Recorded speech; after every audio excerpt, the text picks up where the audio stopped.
Hello, this is Ate Dol again. There. Itong mga shells na to, galing sa Lantaw Beach, doon sa tubig. Pag ano mo sa tubig, yan, ano mo lang yung mga paa mo doon sa ilalim or sa malapit sa tubig, yan ang makukuha mo sa Lantaw Island. There. Dati, lagi kami sa Lantaw. Pupunta kami sa beach doon, nanguha kami ng ganito. We enjoy it. Kasi nandun yung mga pinsan ko, mga kaibigan ko nakatira doon malapit. At saka, very free pa ang oras. Hindi pa nabago. So, lagi kami doon. Nag-overnight kami pag mahaba yung day off. So, ano ngayon? Lunes. Kahapon, yung kapatid ko sa mga kaibigan ko, nagpunta sila sa Lantaw Island.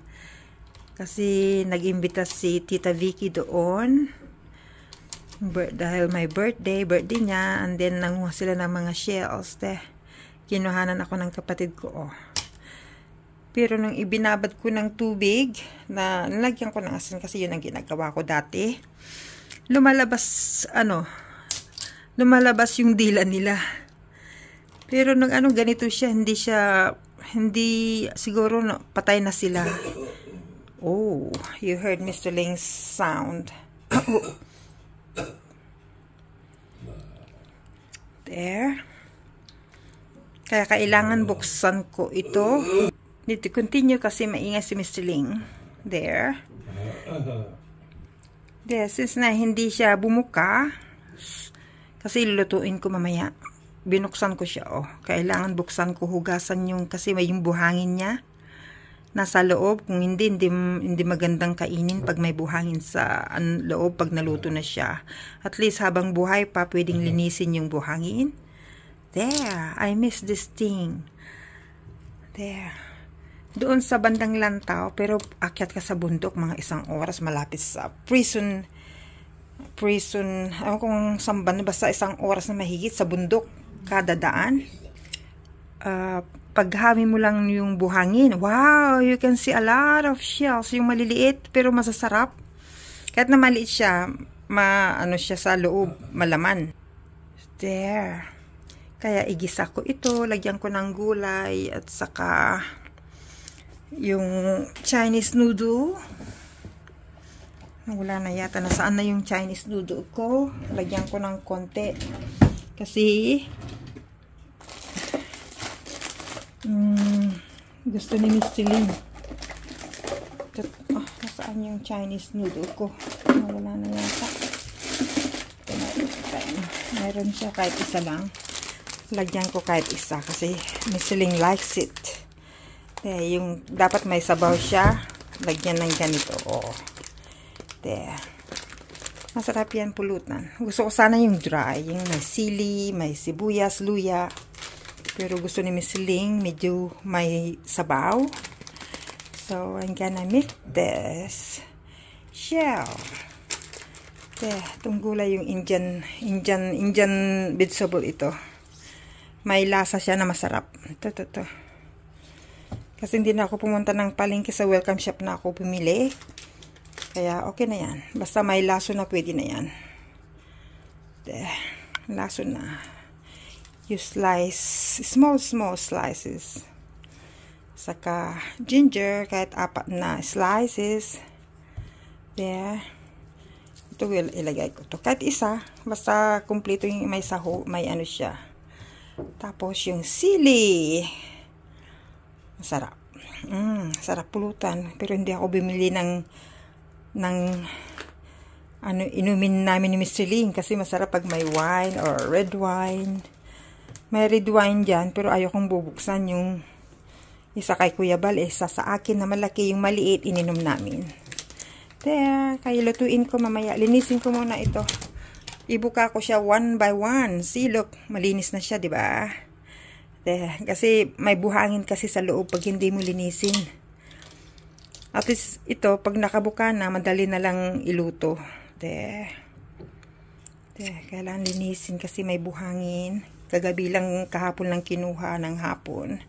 There, bye for now. Thank you so much for watching again. Hello mga Team Kalinga partners, everyone. Shout out. Bye for now. I need to clean the shelves now. Bye. Miss Ling, stop. Oh, this one there. And there. Bye for now. Yan na.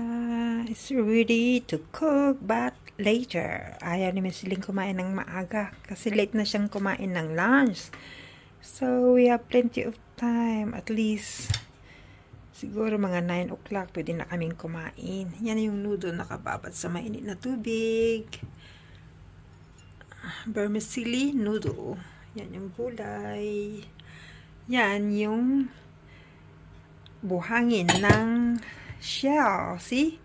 Pag hindi ko siya inopen isa-isa, there. See? There. Na-open isa-isa. Yan yung buhangin niya. Kadami sa loob. Kasi hindi siya bumuka.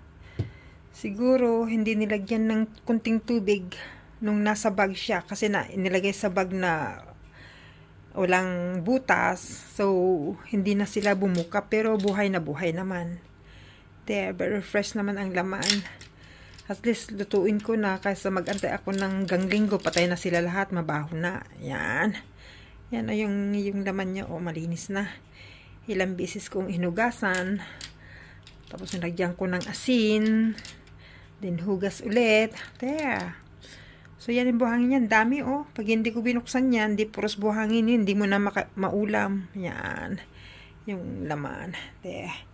Yan yung ginger, sili, laso na, dahon ng laso na yan, bawang, sibuyas, never mind yung kamatis.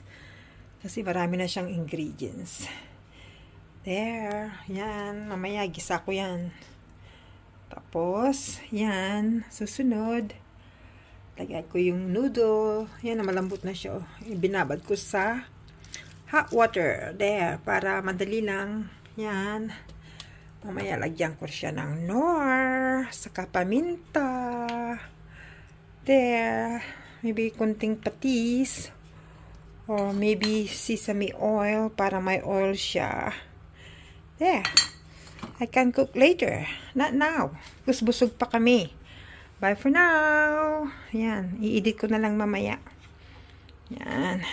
There. Para mahaba yung video ko. Pero ang hirap mag-upload. Mabagal. Kasi puno na ang aking memory. Almost. Magsarado na. Kaya I don't know what. Maglinis ako sa Messenger.